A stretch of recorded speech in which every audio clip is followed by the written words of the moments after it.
ஒரு வாரமாவே தமிழக பாஜக தலைவர் அண்ணாமலை அவர்களை மாத்த போறாங்க அப்படின்னு சொல்லிட்டே இருக்காங்களே. தமிழ்நாடு பாஜக தலைவர் அண்ணாமலை அவர்களை மாத்த போறாங்களாங்கிறத பத்தி நான் உண்மையாவே பேசாம தவிர்த்ததற்கான காரணம் என்னன்னா, என்னை பொறுத்த வரைக்கும் இது ரொம்ப ஒரு எமோஷனலான ஒரு விஷயம். இதை பத்தி பேசி ஒரு வீடியோ போட்டு அதன் மூலமா ஒரு பார்வையாளர்களை கூட்டுறதோ அல்லது என்னோட கருத்து சொல்றேங்கிற பேரில் தான் தோன்றித்தனமாக ஒரு விஷயத்த பதிவு செய்யவோ எனக்கு உண்மையாவே விருப்பம் இல்லை. ரெண்டாவது, என்னை பொறுத்த வரைக்கும் இது ரொம்ப ரொம்ப ரொம்ப ஒரு பர்சனலான ஒரு ப்ரைவேட்டான ஒரு எமோஷனல் மூமெண்ட். என்ன காரணம்னா, எப்படி வந்து திரு அண்ணாமலை அவர்கள் வந்து இந்த பாரதிய ஜனதா கட்சி அப்படிங்கிறதுக்குள்ளார நான் எப்படி வந்தேன், மோடி அவர்களால் வந்தேன், எனக்கு கட்சி சித்தாந்தம்லாம் செகண்டரி தான் சொன்னாரோ, அதே மாதிரி தான் என்னை பொறுத்த வரைக்கும் நான் வந்து இன்னைக்கு இந்த மாதிரியான ஒரு தேசிய நிலைப்பாட்டில் ட்ராவல் பண்ணுறேன்னா அதற்கு மிக முக்கியமான காரணம் பாரத பிரதமர் மோடி அவர்களும் திரு அண்ணாமலை அவர்களும். 2009 ஆன்வர்ட்ஸ், இன்னும் சொல்லப்போனால் 2009 அந்த ஈழப்போர் அதனுடைய இறுதி கட்டத்தை எட்டி அங்கே மிகப்பெரிய அளவில் நம்மளுடைய தொப்புள் கொடி உறவுகள் கொன்றொழிக்கப்பட்ட அந்த காலம் தொட்டு எனக்கு திமுக வேண்டாம், திமுக மேலே ஒரு வெறுப்புணர்வு வர ஆரம்பிச்சது. அதுதான் வந்து திமுக விட்டு என்னை விலகி வரவும் வச்சது. பேசிக்கலி பார்த்தீங்கன்னா ஒரு டிஎம்கே ஃபேமிலி தான். பட் இருந்தும் கூட பார்த்தீங்கன்னா எனக்கு திமுக மேலே ஒரு வெறுப்புணர்வு உச்சம் தொட்டதற்கான காரணம் அது. அதற்கு முன்பாகவே எனக்கு அதிமுக மேலே ஒரு அவர்ஷன் வந்துருச்சு. ஏன்னா 96 பார்த்தீங்கன்னா பேசிக்கலி நான் படித்தது வளர்ந்தது எல்லாமே கும்பகோணம். தமிழ் மாநில காங்கிரசினுடைய அந்த எழுச்சி 96 வந்து ரஜினி ரசிகர் மன்ற கொடி பிடிச்சிட்டு தேர்தலில் ஓட்டு கேட்டு போன அந்த நிகழ்வுகள்னு அதிமுக மேலே 96 ஒரு வெறுப்பு வந்துருச்சு. அது வந்து திமுக மேல வந்து 2009 மாறுனுச்சு. அதற்கு பிறகு இந்த திமுக, அதிமுக இல்லாத ஒரு அரசியல் மாற்றம் என்பது வந்துராதா அப்படின்னு ஏங்கி தவித்த பல லட்சக்கணக்கான, கோடிக்கணக்கான மக்களுடைய ஒரு ரெப்ரசன்டேட்டிவா தான் நானுமே இருந்தேன். அப்படியான ஒரு காலம் தொட்டு 2011, 16, 19, 21ன்னு ஒவ்வொரு எலெக்ஷன்ஸா நம்ம பார்த்து டிராவல் பண்ணும்போது ஒரு கட்டத்துக்கு மேல எலெக்ஷன்ஸ்குள்ளாரே நான் ஒர்க் பண்ணேன். 2011 என்னோட ஃபர்ஸ்ட் எலெக்ஷன்ல நான் வந்து ஒரு ரேடியோ ஸ்டேஷனில் ஒர்க் பண்ணும்போது ஒரு எலெக்ஷன் கேம்பெயின் இன்டர்வியூக்காக நான் முதலாக நேர்காணல் செய்த நபர் வந்து முன்னாள் சுகாதாரத்துறை அமைச்சர் திரு விஜயபாஸ்கர் அவர்கள். அவருடைய விராலிமலை கான்ஸ்டியூன்சியில் தான் ஃபர்ஸ்ட் ஒரு கிரவுண்டில் போயிட்டு ஒரு எலெக்ஷன் ஒர்க்னா என்னங்கிறத நான் பார்த்தேன். தெரிஞ்சுக்க முடிஞ்சது நிறைய விஷயங்கள் கிரவுண்டில் எப்படி ஒர்க் ஆகுது அப்படின்னு சொல்லிட்டு அவருடைய கேம்பெயின் கூடவே ட்ராவல் பண்ணுறதுக்கான வாய்ப்புகள் கிடைச்சது. 2016 இது ஒரு ப்ரொஃபஷனாகவே ஒர்க் பண்ண ஆரம்பித்தோம். மக்கள் நல கூட்டணி ஒரு மாற்றமாக வந்துடாதா அப்படின்னு யோசித்தோம். நாம் தமிழர் கட்சியின் மூலமாக ஒரு அரசியல் மாற்றம் வந்துடாதா, தமிழ் தேசியம் என்பது தான் தமிழ் மண்ணுக்கான ஒரு அரசியல் புரட்சியாக இருக்கும். இந்த மாதிரி என்னுடைய நிலைப்பாடுகள் எதையுமே மறைக்கிறதுக்கு நான் முற்பட்டதே கிடையாது. இப்படி காலப்போக்கில் எனக்கு ஏற்பட்ட அனுபவங்கள், அதில் ஏற்பட்ட சில கசப்பான அனுபவங்கள், சில முகத்தில் அறையக்கூடிய அந்த உண்மைகள் அப்படின்னு பல விஷயங்களை பார்த்ததற்கு பிறகு ஐ ஃபெல்ட் இங்கே ஒரு இந்தியாங்கிற ஒரு உறுதியான ஒரு நாடு, அந்த ஒரு கட்டமைப்பு இல்லை அப்படின்னா எதுவுமே இங்கே சாத்தியமில்லை. ஸோ இந்த நாட்டை உறுதிப்படுத்துவதற்கு ஒரு உறுதியான ஒரு தலைவர் வேண்டும்.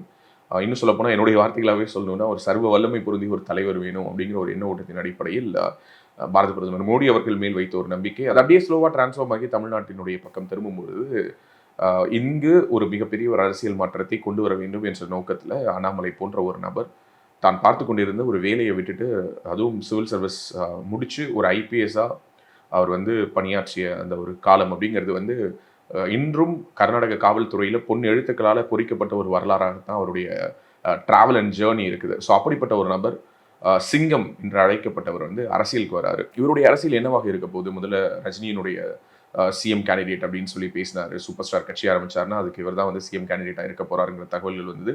இறுதியாக பார்த்தீங்கன்னா அவர் பாரதிய ஜனதா கட்சியில் தன்னை இணைச்சிக்கிட்டாரு. எனக்கு அதில் ஒரு சின்ன அப்செட் கூட இருந்தது. அப்போதிலிருந்து நான் அவருடன் தொடர்பில் இருக்க ஆரம்பித்தேன். Okay, I use to text him. Okay, அப்போ அவர் வந்து ஒரு ஃபவுண்டேஷன் ஆரம்பித்து நிறைய நல்ல விஷயங்கள் செய்துட்டு இருந்தார். கிராமப்புற மாணவர்களுடைய படிப்பு, வேலை வாய்ப்பு, தொழில்நுட்ப மேம்பாடு, இந்த மாதிரி பல விஷயங்கள்ல சானிடேஷன் அண்ட் ஹைஜீன்னு நிறைய ஏரியாஸில் அவருடைய வீத லீடர்ஸ் ஃபவுண்டேஷன் ஒர்க் பண்ணிட்டு இருந்தாங்க. ஸோ அந்த காலகட்டத்திலிருந்தே அவருக்கு நான் டெக்ஸ்ட் பண்ண ஆரம்பிச்சு அது ஒரு நட்பாக மாறி அதற்கு பிறகு ஒரு பரஸ்பரம் அறிமுகம் ஏற்பட்டு அவரை சந்திச்சு என்னுடைய அரசியல் நிலைப்பாடுகளில் இருக்கக்கூடிய அந்த ஒரு சின்ன சின்ன பிழைகளை அவர் சுட்டி காட்டி எந்த ஒரு மிட் பாயிண்ட்ல அவருடன் பயணிப்பதற்கான ஒரு சாத்தியம் இருக்குதுங்கிறத பேசி அதற்கு பிறகு தொடங்கிய பயணம் இது. இது வந்து என்னன்னா முழுக்க முழுக்க சொல்லணும் அப்படின்னா பாரதிய ஜனதா கட்சியினுடைய இந்த 3 ஆண்டு காலம் எப்படி வந்து அவர் கர்நாடகாவில் வந்து ஒரு சிவில் சர்வெண்டா, ஒரு ஐபிஎஸ் ஆஃபீஸரா அவர் பணியாற்றிய அனைத்து மாவட்டங்களிலுமே எப்படி வந்து குற்ற நடவடிக்கைகளை குறைச்சு அங்கே வந்து இந்த ஹிஸ்ட்ரி ஷீட்டர்ஸ் எல்லோரையும் வந்து ஒன்று குற்றம் பண்ணினா நீ உள்ளார இருக்கணும், அப்படி இல்லைன்னா நீ இந்த குற்றம் பண்ணுறதை நிறுத்தணுங்கிற அளவுக்கு பல ஸ்ட்ரிக்டான ஆக்ஷன்ஸ் எடுத்து தன்னுடைய அந்த காக்கி சட்டைக்கான ஒரு நேர்மையான ஒரு பணியை செய்த ஒரு ஆஃபீஸர் அப்படிங்கிற ஒரு நெஞ்ச நிமிர்த்தி சொல்லக்கூடிய அந்த ஒரு நெஞ்சுரத்தோடு அவர் அந்த வேலையை தூக்கி போட்டுட்டு வந்தார். இப்படிப்பட்ட ஒரு நபர் பின்னாடி நிற்கிறது அப்படிங்கிறது எனக்கு ஒரு பெருமையான ஒரு தருணமாக கருதி தான் பாரதிய ஜனதா கட்சியினுடைய ஒரு ஆதரவு நிலைப்பாடை கிட்டத்தட்ட 3 வருஷங்களா எடுத்திருக்கோம். அதில் பல இடர்பாடுகளை சந்திச்சிருக்கோம். ஏன்னா இது வந்து ஒரு பெரிய தொழில் போட்டி மாதிரி, இவன் யாரா புதுசாக இந்த ஏரியாவுக்கு வந்திருக்கான் அப்படிங்கிற மாதிரி நம்மளை அவதூறுகளால் நம்மளை வந்து திட்டமிட்டு முதுகில் குத்தி கூடவே இருந்து குழி பறிச்சுன்னு பல விதங்களில் நமக்கு நிறைய சேலஞ்சஸை கொடுத்தும் கூட இது அனைத்தையும் தாண்டி தாண்டி தாண்டி இந்த 3 ஆண்டுகள் பயணம் அவரோடு கிட்டத்தட்ட 2022 ஆரம்பிச்சு இன்னைக்கு 25 வரைக்கும் தொடர்ந்துகிட்டு இருக்குது. இந்த 3 ஆண்டுகளில் நமக்கு அண்ணாமலையினுடைய ஆதரவு நிலைப்பாட்டின் காரணமாக கிடைத்திருக்கக்கூடிய அன்பு அப்படிங்கிறது அளப்பரியது. இப்போ எங்க போனாலுமே நம்மளை எப்படி ரிலேட் பண்றாங்கன்னா, அண்ணாமலைக்காக பேசக்கூடியவர் அப்படின்னு நம்மளை ரிலேட் பண்ணும்பொழுது, அதற்கு முன்பாக நமக்கு இருந்த அடையாளங்கள் எத்தனையோ இருந்திருக்கலாம். உதாரணத்துக்கு நான் ஒரு 15 வருஷம் ரேடியோவில் ஒர்க் பண்ணேன்.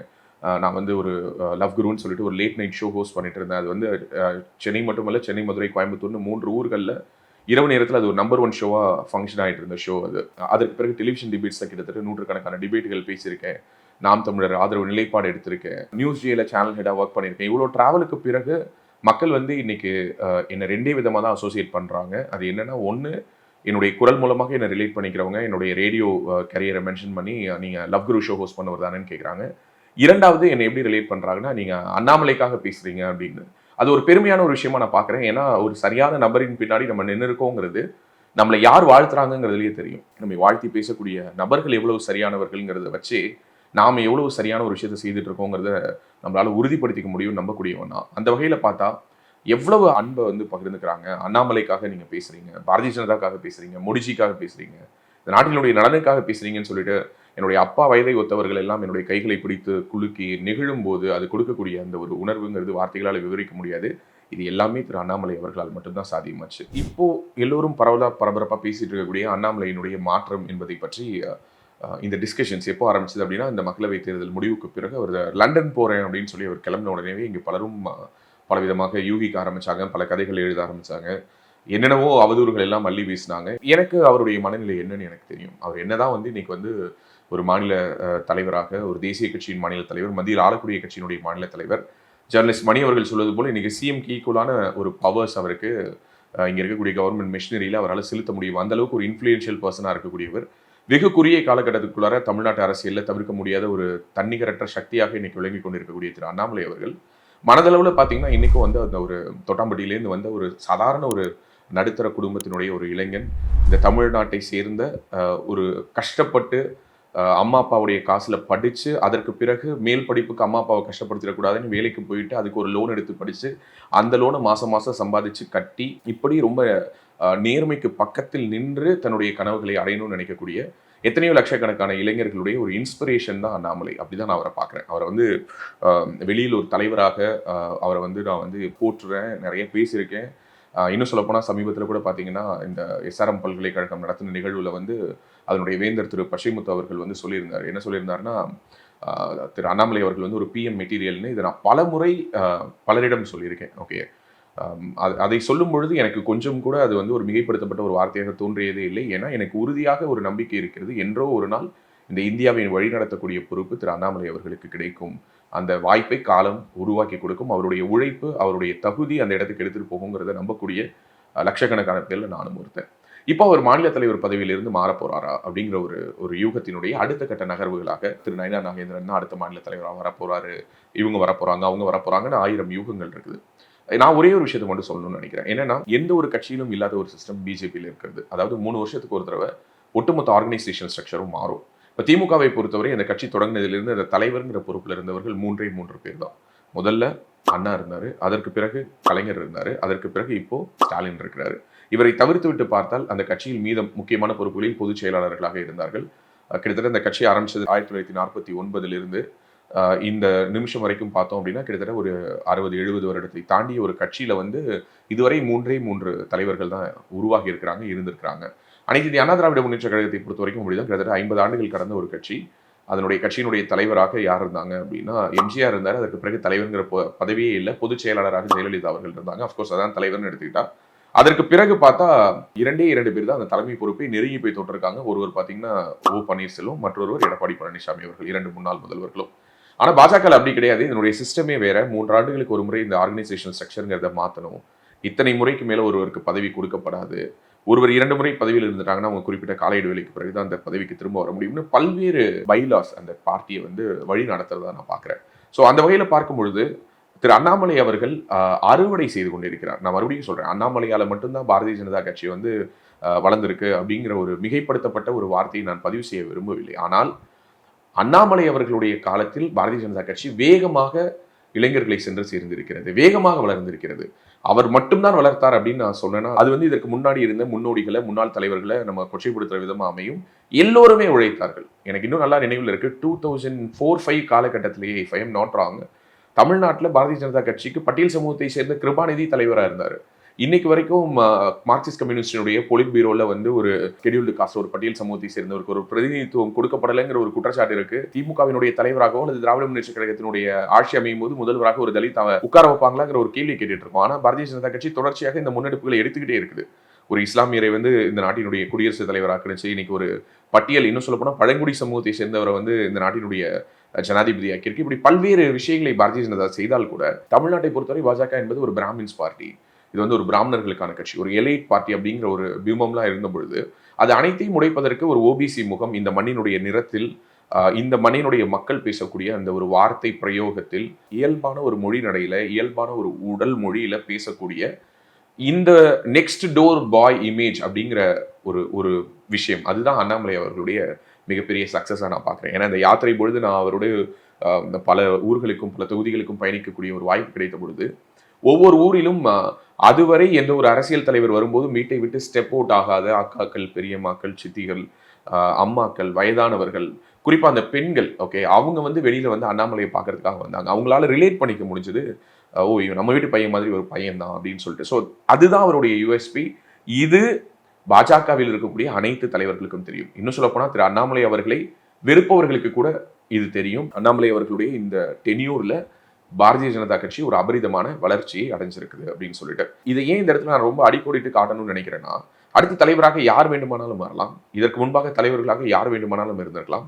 ஆனால் திரு அண்ணாமலை அவர்களுடைய தலைமையில் பாரதிய ஜனதா கட்சி இயங்கிய இந்த காலகட்டம் என்பது பாரதிய ஜனதா கட்சியினுடைய வரலாற்றில் தமிழ்நாட்டில் பொன் எழுத்துக்களால் பொறிக்கப்பட வேண்டிய ஒரு காலகட்டம். தமிழ்நாட்டில் பாஜக என்பது ஒரு நோட்டா கட்சி, பாஜக என்பது ஒரு லயபிலிட்டி, பாஜக என்பது ஒரு கூடுதல் சுமை, அதை தூக்கி சுமக்க வேண்டுமா என்று கேட்ட வாய்கள் எல்லாம் இன்று பாரதிய ஜனதா கட்சியினுடைய வளர்ச்சியை, பாரதிய ஜனதா கட்சியினுடைய அந்த வீரியத்தை பார்த்து வாயடைச்சு போயிருக்காங்க. இதுதான் கலை யதார்த்தம்.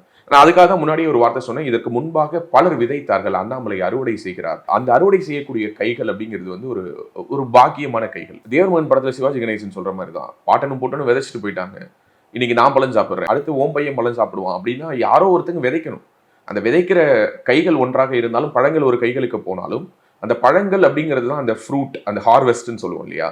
ஸோ அப்படி இந்த களத்தை இன்று ஒரு ஹார்வெஸ்ட்டுக்கு தயார்படுத்தி பாரதிய ஜனதா கட்சிக்கு என்று ஒரு மிகப்பெரிய ஒரு அட்டென்ஷனை இந்த மார்க்கெட்டுக்குள்ளார கிரியேட் பண்ணி, பாரதிய ஜனதா கட்சிங்கிறது ஒரு நோட்டாவுக்கு கீழே இருக்கக்கூடிய கட்சி, அது வந்து ட்ரால் மெட்டீரியலாகவே பார்க்கப்படக்கூடிய கட்சிங்கிற ஒரு இடத்தில் இருந்து அதை நகர்த்தி, இன்னும் சொல்ல போனா இந்த 3 ஆண்டுகளில் திரு விஜயகாந்த் அவர்களை எப்படி இங்க இருக்கக்கூடிய ஊடகங்களும் இங்க இருக்கக்கூடிய சமூக வலைதளமும் சேர்ந்து கேலி பொருளாக்கி அவரை வந்து வேற மாதிரியான ஒரு டார்கெட்டுக்குள்ளார கொண்டு போறாங்களோ அப்படியான ஒரு விஷயத்தை திரு அண்ணாமலை அவர்களை நோக்கியும் அவர்கள் செய்தார்கள். ஆனால் அதையெல்லாம் எதிர்கொண்டு வெற்றிகரமாக உட்கட்சி பிரச்சனை, எதிர்கட்சி பிரச்சனை, கூடவே இருந்து குழி பறிக்கிறவங்க, முன்னாடி சிரிச்சுட்டு பின்னாடி போயிட்டு அவருக்கு எதிராக வேலை பார்த்தவங்கன்னா அனைவரையுமே அவர் டாக்கிள் பண்ணியிருக்கிறார். ஓகே, அந்த வகையில் திரு அண்ணாமலை அவர்களுடைய இந்த டென்யூர் அப்படிங்கிறது வந்து ரொம்ப ரொம்ப ரொம்ப ஒரு ஸ்பெஷலான டென்யூர். திரு அண்ணாமலை அவர்களுடைய இடத்தை, ஓகே, அந்த மாநில தலைவருங்கிற அந்த பதவியை ரீப்ளேஸ் பண்ண முடியுமே தவிர திரு அண்ணாமலை அவர்களை ரீப்ளேஸ் பண்ணவே முடியாது அப்படிங்கிறதா கலை யதார்த்த உண்மை. இதையெல்லாம் தாண்டி திரு அண்ணாமலை அவர்கள் மாற்றப்படுவாரா அப்படிங்கிறது இந்த நிமிஷம் வரை யூகமாக தான் இருக்குது. அவரை மாற்றினால் என்ன பலம்? பாரதிய ஜனதா கட்சி ஒரு முடிவு அவ்வளவு சீக்கிரம் எடுக்க மாட்டாங்க. பாரதிய ஜனதா கட்சிங்கிறது வந்து இன்னைக்கு தேசிய அளவில் ஒரு எலெக்ஷன் இன்ஜினியரிங்ல வந்து they are the smartest party. Okay, அவங்க வந்து இந்த எலெக்ஷனை எப்படி கையாளணும் அப்படிங்கிறத ஒரு ப்ரோக்ராம் மாதிரி எழுதி அதை எக்ஸிக்யூட் பண்றாங்க. ரொம்ப சயின்டிஃபிக்காக அப்ரோச் பண்றாங்க. எங்கெங்க எமோஷனலாக தேவையோ அங்கங்க எமோஷனலாக அப்ரோச் பண்றாங்க. எங்கெங்க விகரஸான ஒரு அப்ரோச் தேவைப்படுதோ அங்கெல்லாம் வந்து அந்த வேகத்தை கூட்டக்கூடிய ஒரு தன்மையை பாரதிய ஜனதா கட்சி ஒரு தேர்தலை கூட லேசாக எடுப்பதே கிடையாது. ஸோ அப்படிப்பட்ட ஒரு கட்சி ஏதோ ஒரு முடிவு எடுக்கிறார்கள் என்றால் அதற்கு பின்னாடி 1000 காரண காரியங்கள் இருக்கும்னு நான் நம்புறேன். நான் திரும்பவும் சொல்றேன், தமிழ்நாட்டு அரசியலிலிருந்து திரு அண்ணாமலை அவர்களுக்கு ஃபேர்வெல் என்பதே கிடையாது. ஏன்னா திரு அண்ணாமலை இல்லாமல் அடுத்த 30 ஆண்டுகளுக்கு தமிழ்நாட்டில் அரசியலே கிடையாது. உலக தமிழ் சொந்தங்களுக்கு வணக்கம். நான் ராஜவேல் நாகராஜன். பேசு தமிழா பேசு வலையொலியுடைய வளர்ச்சிக்கு நீங்களும் உறுதுணையாக இருக்கணும்னு நினச்சிங்கன்னா இந்த வீடியோடைய டிஸ்கிரிப்ஷனில் இருக்கக்கூடிய ரேசர் பே லிங்கை கிளிக் பண்ணுங்கள். அந்த லிங்க்கில் போயிட்டு உங்களுக்கு விருப்பமான தொகையை பேசு தமிழா பேசுவனுடைய வளர்ச்சிக்கு உங்களுடைய பங்களிப்பாக நீங்கள் கொடுக்கலாம். நன்றி, வணக்கம். ஒவ்வொரு மாதமும் 1 கோடிக்கும் அதிகமான பார்வையாளர்களை சென்று சேரும் பேசு தமிழா பேசு சேனலில் உங்கள் நிறுவனத்தை விளம்பரப்படுத்த வேண்டுமா? திரையில் தெரியும் எண்ணை இப்போதே தொடர்பு கொள்ளுங்கள்.